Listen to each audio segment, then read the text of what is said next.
लामो समय वैदेशिक रोजगारीमा रहेका महिलामा किन देखिँदैछ बाँझोपनको समस्या?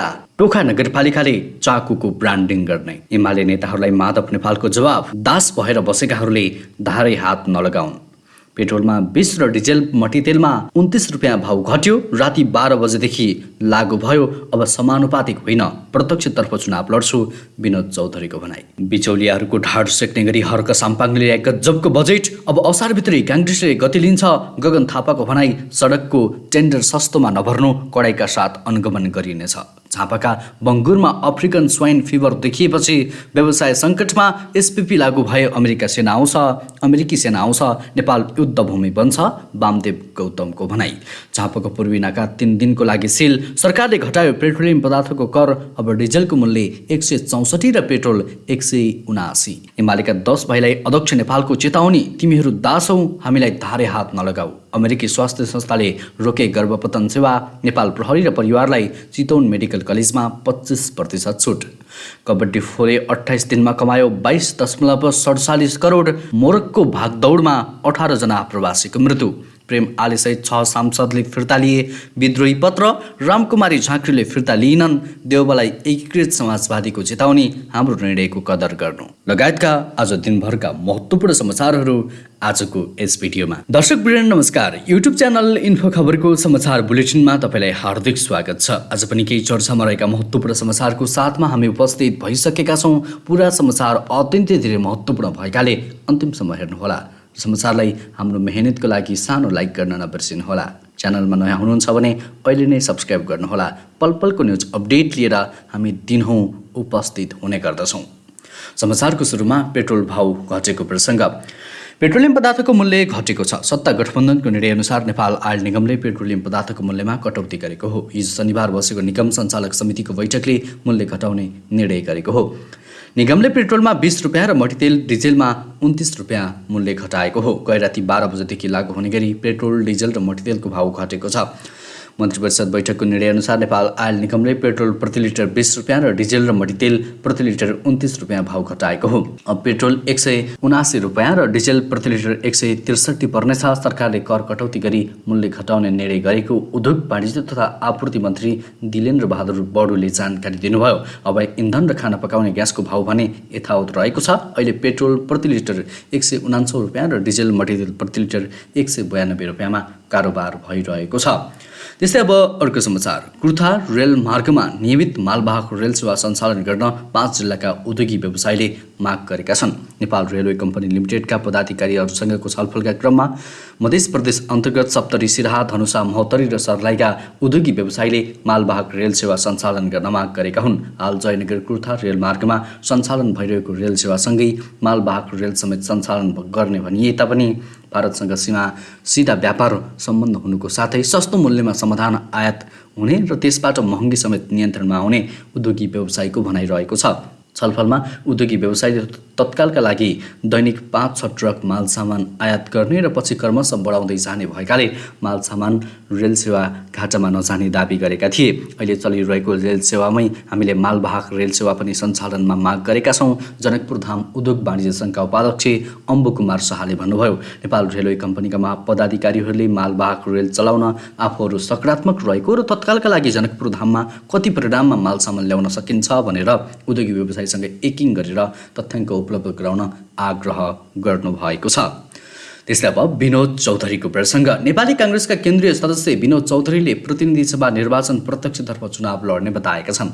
बुधबार चौधरीले पत्रकारहरूसँग कुराकानी गर्दै आफू समानुपातिक नभई प्रतिनिधि सभा निर्वाचन प्रत्यक्षतर्फ चुनाव लड्ने बताएका हुन्। उनले पत्रकारहरूसँग कुराकानीमा भने, अब समानुपातिक बस्न मेरो रुचि छैन। कति समानुपातिक बस्ने, टिकट कहाँ दिने पार्टीले निर्णय गर्ने हो। म प्रत्यक्ष चुनाव लड्छु। केन्द्रीय सदस्य चौधरीले आफ्नो रगतको कण कणमा अर्थतन्त्र भए पनि प्राथमिकतामा भने अब पूर्णकालीन राजनीतिमा भएको सुनाएका छन्।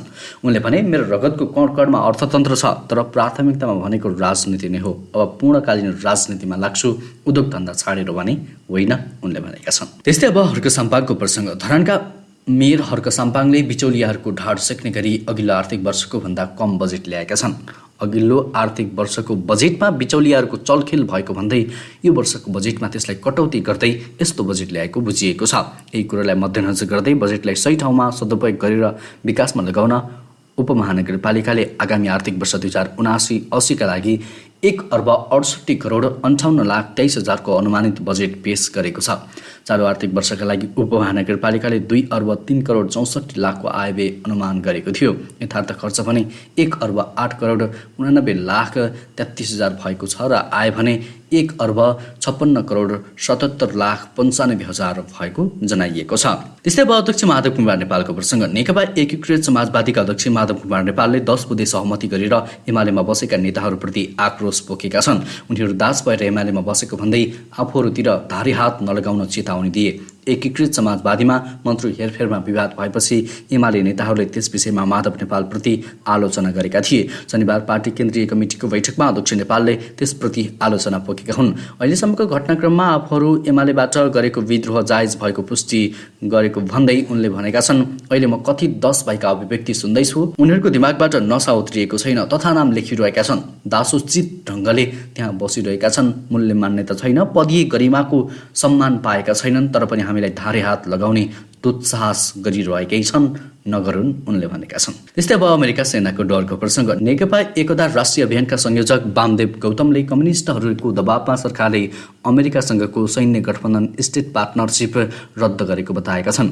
अभियानको राष्ट्रिय भेलालाई सम्बोधन गर्दै गौतमले कम्युनिस्ट शक्तिहरूको दबावमा मात्र नेपाली सेना र अमेरिकी सेनाबीच भएको एसपीपी सम्झौता मन्त्री परिषदले रद्द गरेको बताएका हुन्। एसपीपी अमेरिकाको सैन्य गठबन्धन हो, त्यसमा नेपाली सेना सहभागी हुन सक्दैन, उनले भने। राष्ट्रिय सभा सदस्य समेत रहेका गौतमले कम्युनिस्टहरू एक हुनुको विकल्प नभएको बताएका छन्। एमसीसी र एसपीपी दुवै कार्यक्रम अमेरिकाको इन्डो प्यासिफिक रणनीति अन्तर्गत भएको गौतमले दाबी गरे। त्यस्तै अब अर्को समाचार। काठमाडौँको टोखा नगरपालिकाले 2,11,56,07,000 रुपियाँको बजेट प्रस्तुत गरेको छ।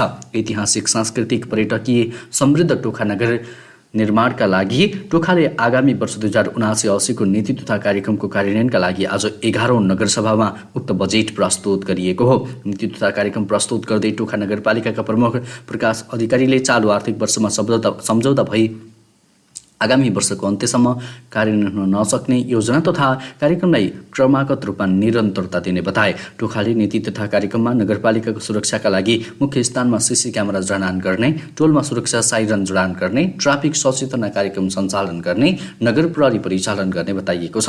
टोखाको चाकुलाई ब्रान्डिङ गरिने बताइएको छ। त्यस्तै अब अर्को प्रसङ्ग। नेपालमा खपत हुने बङ्गुरका पाठापाठी तथा मासुको 50% उत्पादन प्रदेश नम्बर 1 मा हुने गरेको तथ्याङ्क छ।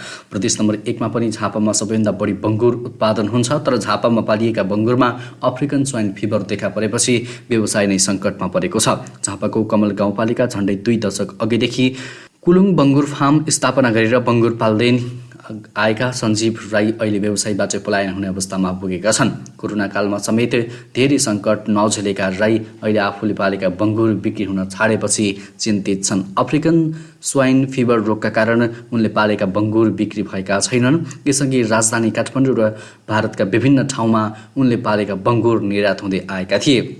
अहिले उनको फर्ममा मासु बनाउन तयार भएका 700 र 1000 पाठापाठी गरी फर्ममा 2300 बङ्गुर रहेका छन्।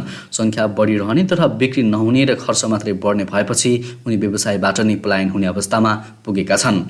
त्यस्तै अब अर्को प्रसङ्ग। झापाको पूर्वी नाका 3 दिनको लागि सिल भएको छ। पश्चिम बङ्गालको दार्जिलिङ जिल्लामा निकाय गोर्खाल्यान्ड टेरिटोरियल एडमिनिस्ट्रेटिभ चुनावको कारण काँक्रेभिट्टा नाका बन्द भएको हो। आइतबार हुने चुनावमा हुन सक्ने सम्भावित अवाञ्छनीय गतिविधि हुन नदिन भारतले पत्राचार गरेपछि पश्चिम बङ्गालसँग जोडिएका झापाको काँक्रेभिट्टा तथा इलामको पशुपति नगर नाका 72 घण्टाको लागि सिल गरिएको छ। आइतबार राति 12 बजे पश्चात सबै नाकाहरू निर्वाध रूपले सुचारू हुने बताइएको छ। नाका सिल भएपछि बिरामी असहाय र अशक्तहरूलाई आवजावतमा समस्या भएको छ। पूर्व जानकारी नभएको कारण धेरैले स्थानीयहरूले होटलमा बस्नुपर्ने तथा अल्पत्र हुने अवस्था समेत देखिएको छ। दार्जिलिङ, मिरिक, रसाङ तथा सिलगढी क्षेत्रमा जिटिए चुनाव हुँदैछ। त्यस्तै अब गर्भपतन रोगको प्रसङ्ग।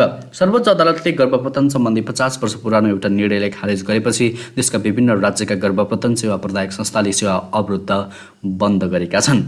गर्भपतनको महिला अधिकार सर्वोच्च अदालतले उल्टाएपछि तुरस्कका कानुनी कारबाही भोग्नुपर्ने तुरस्कका बीच अल्बामा, टेक्सास र वेस्ट भर्जिनिया लगायतका राज्यका गर्भपतन सेवा प्रदायक संस्थाहरूले सेवा प्रवाह बन्द गरेका हुन्। गर्भपतनको सेवा प्रवाह गर्दै आएको वेस्ट भर्जिनियाको एकमात्र संस्थाका कार्यकारी निर्देशक केटी क्विनोनेजले भक्कानिएका केही सेवाग्राही बोल्न नसकेका केहीले बलिन र आँसुका धारा बगाउँदै बताएका आफ्ना कर्मचारी दिनभर अब सेवा प्रवाह नहुने र तपाईँको अपोइन्टमेन्ट रद्द गरिएको सूचनामा व्यस्त हुनु परेको जनाएका छन्। त्यस्तै अब कबड्डी 4 को प्रसङ्ग। दयाङ राई, सौगात मल्ल, मेरुना मगर स्टार फिल्म कबड्डी 4 ले बक्स अफिसमा अझै पनि राम्रो व्यापार गरिरहेको छ। रामबाबु गुरुङको निर्देशनमा तयार पारिएको यस फिल्मले 28 दिनमा 22 करोड 47 लाख रुपियाँ कमाइ गरिसकेको छ। निर्माण पक्षका अनुसार यो फिल्मले अहिले पनि दैनिक 3 देखि 5 लाख रुपियाँसम्मको बक्स अफिस कलेक्सन गर्दै आइरहेको छ। कबड्डी 4 ले 23 करोडको आँकडा पार गर्न 53 लाख रुपियाँको बक्स अफिस कलेक्सन गर्नुपर्नेछ। अबको 55 लाखको कलेक्सन गर्न सकेमा नेपालमा सर्वाधिक कमाउने फिल्मको कीर्तिमानी कबड्डी 4 ले कायम गर्नेछ। निर्देशक तथा निर्माता गुरुङले 23 करोडको आँकडा पार गर्ने विश्वस्त रहेका छन्। त्यस्तै अब अर्को समाचार। नेकपा एकीकृत समाजवादीका 6 सांसदले पार्टीले मन्त्री फेर्ने गरेको निर्णय विरुद्ध बुझाएको विरोध पत्रको विद्रोहको पत्र फिर्ता लिएका छन्। शुक्रबार सरकारमा रहेका मन्त्रीहरूसहित नेकपा यसका 10 सांसदहरूले पार्टीको निर्णय चित्त नबुझ्दो भएको भन्दै विभिन्न माग राख्दै 8 बुँदे पत्र अध्यक्ष माधव नेपाललाई बुझाएका थिए। उनीहरूले तत्काल संसदीय दलको बैठक बोलाउन पनि अध्यक्ष नेपालले ध्यानाकर्षण गराएका थिए। पत्र फिर्ता लिनेमा संस्कृति पर्यटन तथा नागरिक उड्डयन मन्त्री प्रेम आले, सांसद धनबहादुर बुढा, कृष्णलाल महर्जन, गोपाल बहादुर बम, पुष्पकुमारी कर्ण कार्यस्थ र बीना देवी बुढाथोकी रहेका छन्। त्यसैगरी सांसद निरा जैरो पनि हस्ताक्षर फिर्ता लिने तयारीमा रहेको जनाइएको छ। त्यस्तै अब अर्को प्रसङ्ग। नेपाल प्रहरी श्रीमती सङ्घ चितवन मेडिकल कलेज शिक्षण अस्पताल बीच सम्झौता भएको छ। नेपाल प्रहरी, पूर्व प्रहरी र अमर प्रहरीका परिवारलाई सदस्यहरूलाई अस्पतालमा 25% छुट सम्बन्धी सम्झौता भएको हो। सम्झौतामा अस्पतालका तर्फबाट निर्देशक डाक्टर दयाराम लम्साल, सङ्घका तर्फबाट अध्यक्ष कुसुम लता सिंहले हस्ताक्षर गरेका छन्। प्रहरी वरिष्ठ उपरीक्षक पोषराज पोखरेल, प्रहरी उपरीक्षक नवराज अधिकारी, अस्पतालका प्रमुख प्रशासकीय अधिकृत देवकोटा लगायतको उपस्थितिमा भएको सम्झौतामा उपचार सेवामा 25% र फार्मेसीमा 7% छुट दिने निर्णय गरिएको छ। सम्झौता अनुसार नेपाल प्रहरी र पूर्व प्रहरीसहित उनीहरूका परिवार तथा अमर प्रहरीका परिवारको सङ्घले उपलब्ध गराएको परिचय पत्रका आधारमा सो मेडिकल कलेजमा उपचार गराउँदा यो सुविधा पाउनेछन्। सम्झौता अनुसार सडक दुर्घटना, कस्मेटिक सर्जरी, दाँतको उपचार लगायतका प्रहरी कार्यालयमा मुद्दा दर्ता हुने उपचारमा भने यो सम्झौता लागू हुने छैन। त्यस्तै आजको अन्तिम समाचार। युरोपेली देश स्पेन जान मेलिला प्रवेश गर्न खोज्दा मचिएका भागदौडमा 18 जना प्रवासी मारिएका छन् तथा संयौं घाइते भएका छन्। भागदौडका क्रममा केही प्रहरी पनि घाइते भएका छन्। मोरक्कोको नादोर र मेलिला बीचको सीमामा नागेर 2000 आप्रवासी स्पेन प्रवेश गर्न लागेपछि दुवै देशका सुरक्षा अधिकारीले नियन्त्रण गर्न खोज्दा उक्त घटना भएको हो। सुरक्षाकर्मीहरूले उनीहरूलाई सिमानाको दुवैतर्फबाट रोकेका थिए। सिमानामा रहेको फलामको बार चढ्न खोज्दा उनीहरूको मृत्यु भएको मोरक्कोको गृह मन्त्रालयले जनाएको। यद्यपि उक्त सङ्ख्या तत्काल पुष्टि भइसकेको छैन। 27 जनाको ज्यान गएको बताएको छ। यद्यपि उक्त सङ्ख्या अहिले पुष्टि भइसकेको छैन। दुर्घटनामा ज्यान गुमाउने अधिकांश अफ्रिकी नागरिक रहेका छन्। हवस् दर्शकवृन्द, यो समाचार सँगसँगै अहिलेलाई केही चर्चामा रहेका महत्त्वपूर्ण समाचारको सिलसिला यति नै। हरेक दिन बिहानै ताजा र सत्य समाचार हेर्नको लागि अहिले नै हाम्रो युट्युब च्यानललाई सब्सक्राइब गर्नुहोला। हवस् त, पलपलको न्युज अपडेट लिएर हामी निरन्तर उपस्थित हुनेछौँ। अहिलेलाई म लगायत हाम्रो सम्पूर्ण टिमलाई बिदा दिनुहोस्। तपाईँको बाँकी पल शुभ अनि उत्कृष्ट बनोस्।